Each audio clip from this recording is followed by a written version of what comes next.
Olá, tudo bem? Eu sou a Mariana, sou uma das integrantes do grupo Tá na Boca do Conto e hoje eu vim falar aqui um pouquinho para vocês sobre o nosso projeto de contação de histórias, a nossa oficina de contação de histórias, contando e sentindo isso tudo e muito mais. Bom, eu e a Érica, a gente trabalha já desde 2016 com contação de histórias focada em educação socioemocional.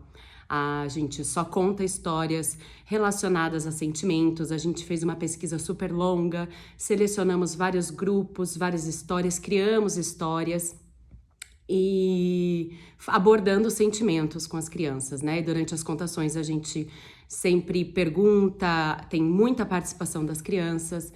Então, desde 2016 a gente vem realizando esse trabalho e ao longo desses anos a gente acumulou um material muito rico, muita informação, muitas histórias e durante a nossa troca sobre sentimentos com as crianças. E daí veio a ideia de dar essa oficina e também poder trocar um pouco com outras pessoas que trabalham com isso. Vou falar um pouquinho da nossa contrapartida.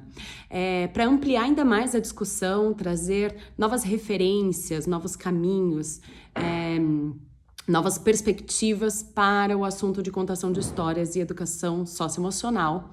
Nós vamos oferecer 3 bate-papos como contrapartida.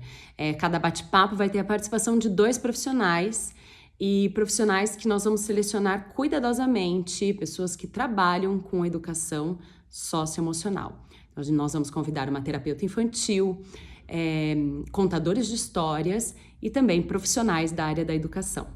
Normalmente é quando a gente se coloca, ou a gente está contando uma história nossa, né? Ou a gente se coloca como sendo o personagem principal da história que a gente vai contar. E aí depois nós temos aqui o narrador testemunha, que é o cara que participa da história, né? Ele vai narrar em primeira ou terceira pessoa.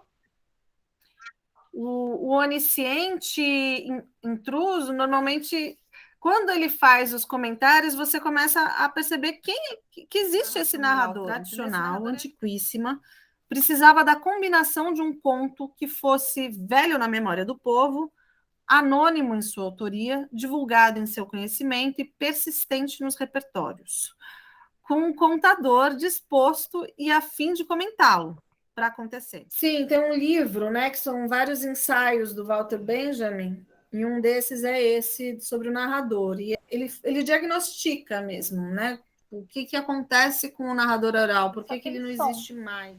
Então, é um estímulo diferente do que as crianças estão acostumadas. Eu acho importante desenvolver também esse ouvir, e ele estimula muito.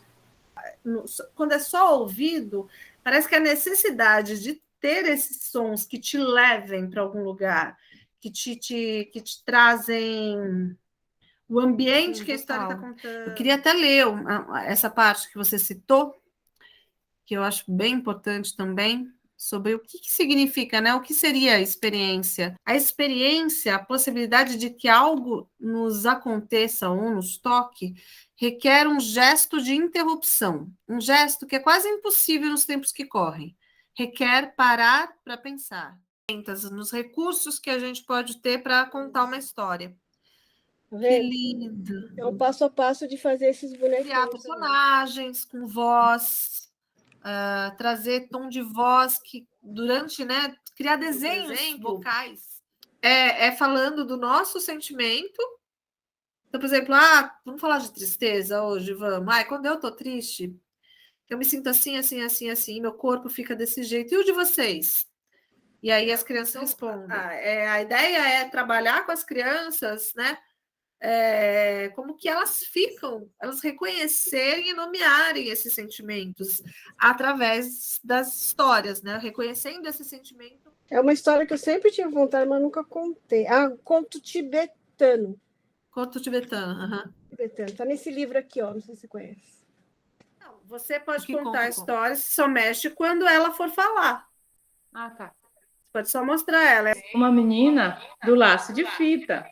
Uma menina muito bonita, com os cabelos cacheados, cheio de lacinho, os olhos igual uma jabuticaba, com uma boca tão bonitinha. Olha como ela é show de bola, linda. Então, acho que você pode ir por aí mesmo, brincar, falar do seu jeito para elas, né? Quando a gente conta uma história, quanto a gente pode aprender a contar história observando uma criança brincar, o encadeamento das histórias, de como elas pulam de um lugar para o outro, né, sem muita explicação, e não precisa. Como que uma plataforma vira um barco. E, Érica, assim, a gente observa que quando eles estão nesse imaginário, a gente vê